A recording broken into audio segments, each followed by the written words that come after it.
Hello, Russian Whips viewers, and welcome back to discuss the very interesting question as to why Russians never smile. And after the first release of my video, I got a very interesting comment from one of my viewers, a brother from United States. He lives now in the United States, but he was, you can read the comments in the first part, and it's very interesting. I really appreciate these comments, and all of your comments are welcome always, but this one is very deep and it's really amazing. I mean, how many insights, and this brother just really raises very interesting questions concerning the cultural differences and the differences, I would say, in the philosophies of life between the Americans and Russians and the Western people. But I don't want to, really cover a lot of that now. I will speak here and now about the differences and some of my thoughts, but I want to concentrate on the topic of Russians, the Russian background, the Russian people, behavior, and why Russians are the way they are. So I've spoken about some, historical reasons, some reasons as far as climate and weather. Then the difference about upbringing. Yes, so basically, for many years or for even decades, Russians would bring up their children um, under a lot of, I wouldn't say it was a deliberate pressure, but there was something which would not encourage, free emotional expression, and emotions and expressions of emotions would be really not appreciated, not encouraged, especially like things when the boy is crying. Mother or father will say, "Oh, be a man, don't be a sissy, you are a boy, you're a man, don't cry." I mean, this sort of thing. I think it's pretty much universal. You have it in the West too, but in Russia, the boys have been considered like a protector, defender, and that's true. I mean, but that doesn't mean that the little boy doesn't have emotions, that he has always to be in control of emotions. And the flip side of controlling emotions is that you don't express them. You just keep your emotions to yourself. And this is one of the big reasons why boys and grown-up men seem so morose or severe or serious. I mean, the serious, like I said last time, is a key word. Being serious, being is equals like being trustworthy, like don't have any foolishness on your mind. And smiling without no reason is, like we know, as an attribute of a fool in Russian culture. So that being said, I want also to mention some other problems.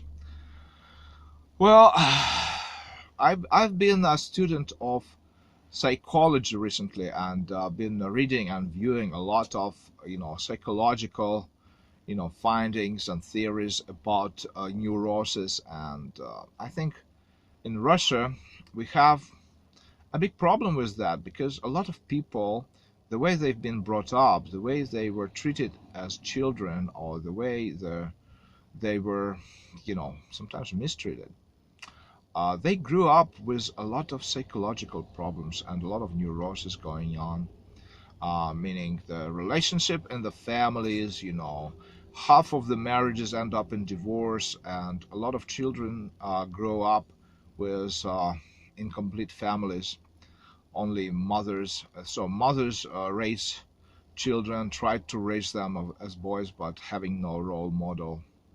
And there's I will mention that later, but just now, as we speak about this, there's a huge problem with alcohol abuse and recently drug abuse since the beginning of perestroika, which makes me hate perestroika for one big reason, because before that, the drugs were not, there was virtually no, drug abuse. I mean, that you could see. I mean, you never would see a needle on the street or in the child playground. You wouldn't see a syringe, or you wouldn't see stoned people walking in on the day. I mean, and you know that they are high on heroin.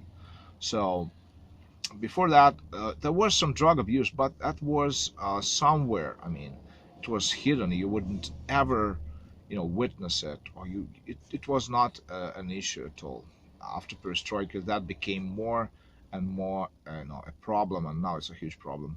But alcohol abuse has been a problem for ages in Russia, especially like starting from World War I, because there was a huge disaster. A lot of people were killed or maimed or wounded and sent back home, and naturally that didn't add much happiness to their families and themselves, so they had to anesthetize them with alcohol. And then the revolution and the civil war added to this calamity. Another 10 million or 20 million people got killed or exiled, or their families were disconnected. And I mean, 20th century has been a disaster for Russia.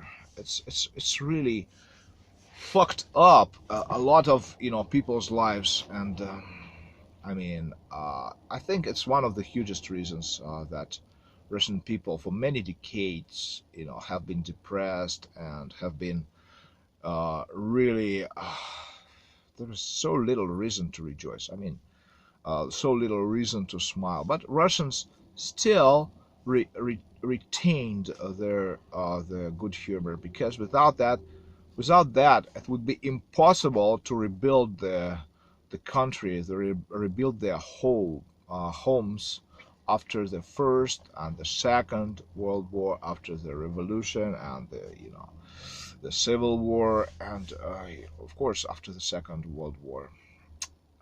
Half of the country, was destroyed, and people had to build everything, and there was a shortage of products. There was a shortage of everything, but people still they had. That's what I call the old school, the older generation. They were made differently. I mean, my father, for instance, he was born in early 30s, lost his father. He doesn't remember much of his father, because my granddad went to war when he was like 3 or 4 years old and never came back because was killed in the war. I just got only two or three pictures of him, old, yellow, small pictures, and he didn't see it. He doesn't remember him as person, and that was very, very common situation. So he was raised by his mother, who was every time very busy working in the village and the collective farm, and working around the clock, having very little food, very no money, virtually no money, because money was not you know paid in the collective farm. They would get some products, some food, just to feed the family. Very little money, no. But I think it's natural for people to, to have some good memories about their childhood, and you cannot spoil it with almost nothing. Because if you ask people who survived, the war, how was their childhood, they would say, "Oh, it was fine." I mean, they still, the human brain is wired in such a way that we regain the good memories and shut out or forget the bad ones. So it's always, we have always good memories of the childhood. But objectively speaking, there was a shortage of everything. There was a shortage of food, and even me, I mean, growing up in 80s, 70s, I remember there was, very, very limited choice of products in Soviet stores, and we did not have any supermarkets. Can you imagine that? And so if you were sent to the shop to buy milk, you would take a bowl, or you would take a container, or a jar, go out, and they would literally pour some milk. You would pay, per liter, and take like 3 liter or 2 liter jar back home. Or if you were sent to get the bread, there was like only two or three, maybe four at most, types of bread you could pick from.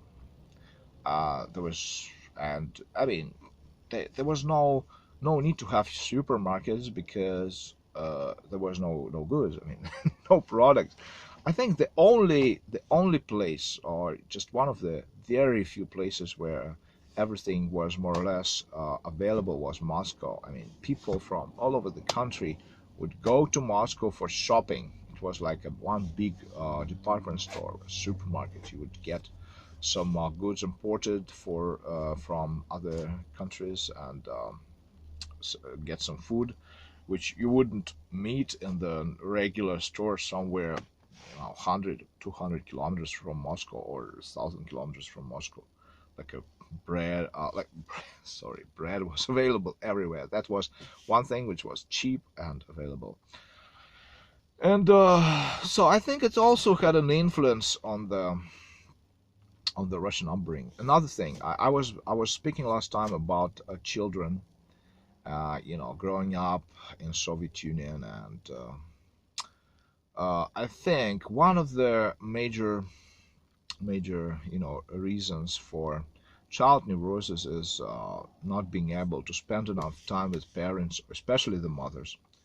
And mothers had to start working sometimes 3 months after they gave birth to the child.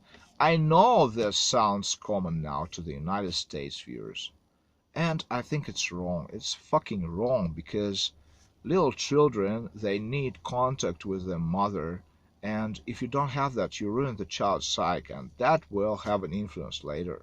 So my personal opinion, mothers need to stay with children as long as you possibly can afford. I mean, it's not 3 months, 6 months. Now, according to law in Russia, a mother can stay with their children until age of 3. I mean, and still retain her job, and still keep her job, and even some pay, not 100%, but some amounts will be uh, paid for the mother staying at home to take care of the children. Well, in Soviet Union, it was not always the case. I mean, only in the late 60s, the legislation was passed allowing mothers to stay with children until 1, and then until 3 years old. But before that, I mean, after 3 months, mothers would go to work, and children would be put to nursing homes, where they would cry their guts out, and I mean, and just it was no use, because nobody would really listen. There was just a couple of people to take care, make sure this kids get some milk, or change diapers. Well, there was no diapers, okay. Back then there was no diapers. There was just some pieces of cloth wrapped around your groin, or around your waist, you know.